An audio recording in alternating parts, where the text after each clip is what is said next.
എല്ലാവർക്കും നമസ്കാരം. നമ്മുടെ നാട്ടിൻപുറങ്ങളിൽ സർവ്വസാധാരണമായി കണ്ടുവരുന്ന ഒരു ഔഷധ സസ്യമാണ് തുമ്പ. വിഷാംശങ്ങളെ പുറന്തള്ളാനും അണുബാധകളെ തടയാനും ശരീരത്തിലെ നീർക്കെട്ട് കുറയ്ക്കാനും ഇതിന് പ്രത്യേക കഴിവുണ്ട്.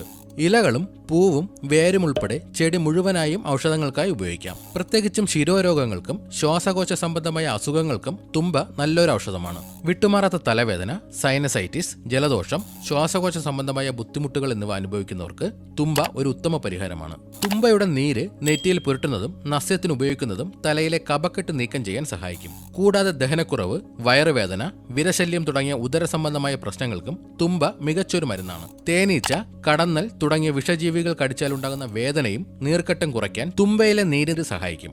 ചർമ്മത്തിലുണ്ടാകുന്ന ചൊറിച്ചിൽ, ചെറിയ മുറിവുകൾ എന്നിവ വേഗത്തിൽ സുഖപ്പെടുത്താനും ഇതിന്റെ ആന്റിബാക്ടീരിയൽ ഗുണങ്ങൾ പ്രയോജനകരമാണ്. കുട്ടികളിലെ കഫക്കെട്ടും വിരശല്യവും മാറാൻ പണ്ടുകാലം മുതലേ നാട്ടുചികിത്സയിൽ തുമ്പ ഉപയോഗിച്ചു വരുന്നു. തുമ്പപ്പൂവും ഇലയുമിട്ട് തിളപ്പിച്ച വെള്ളത്തിൽ ആവി പിടിക്കുന്നത് മൂക്കടപ്പ് മാറാനും തലയിലെ കഫം ഇളകി പോകാനും സഹായിക്കും. തുമ്പയിലെ നീര് നെറ്റിയിൽ പുരട്ടുന്നത് തലവേദനയ്ക്കും നല്ലതാണ്. തുമ്പയിലയുടെ നീര് ഒരു ചെറിയ ടീസ്പൂൺ എടുത്ത് അല്പം തേൻ ചേർത്ത് രാവിലെ വെറും വയറ്റിൽ നൽകുന്നത് കുട്ടികളിലെ വിരശല്യം മാറാൻ സഹായിക്കും. തുമ്പയിലയിട്ട് തിളപ്പിച്ച വെള്ളം കുടിക്കുന്നത് വായുക്ഷോഭം കുറയ്ക്കാനും ദഹനപ്രക്രിയ സുഗമമാക്കാനും സഹായിക്കും. തേനീച്ചയും മറ്റും കടിച്ച ഭാഗത്ത് തുമ്പയില നീര് തേക്കുന്നതും ഇല ചതച്ച് വയ്ക്കുന്നതും വേദനയും വീക്കവും കുറയ്ക്കാൻ സഹായിക്കും. ചൊറിച്ചിലോ ചിരങ്ങോ ഉള്ള ഭാഗങ്ങളിൽ തുമ്പയിലയുടെ നീര് പുരട്ടുന്നത് അണുബാധ തടയാനും ചർമ്മം വേഗത്തിൽ ശുദ്ധിയാകാനും സഹായിക്കും.